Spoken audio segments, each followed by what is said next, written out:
The lazy Jake. Jake, a young man who thought working was too hard, would rather live on the street as a vagrant than support himself for a living. After a full meal, he could keep sleeping for a day or two. A kind neighbor was afraid that he would starve to death, so he gave Jake a piece of meat. Jake would rather let the meat go bad than cook it. Besides, Jake didn't wash his clothes at all. He threw them away when the clothes were too dirty to wear. In the end, there was nothing but dirty clothes he wore all day without changing. It all started with Jake's parents, who spoiled Jake since he was a kid. When the whole family went out, Jake was either held or carried on his parents' back.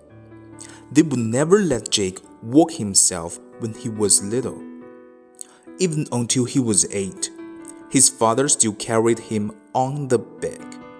When his father passed away, his mother still didn't let Jake do any housework. She was like a maid, obedient to Jake every day. Jake didn't finish high school because he thought the food there was not delicious and the assignments were too hard. After dropping out of school, Jake was idle all day long. He stayed inside the house doing nothing except eating and sleeping. With a terrible health condition, Jake's mother had to work and took care of Jake at the same time. Jake showed no sympathy, but beat or cursed his sickly mother. Finally, Jake's mother died of illness when Jake was 18 years old. Losing his mother's care, Jake was like a walking dead and died of starvation on a snowy day 5 years later.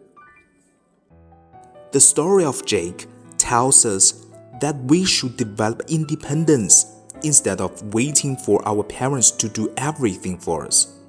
Parents are not our babysitters.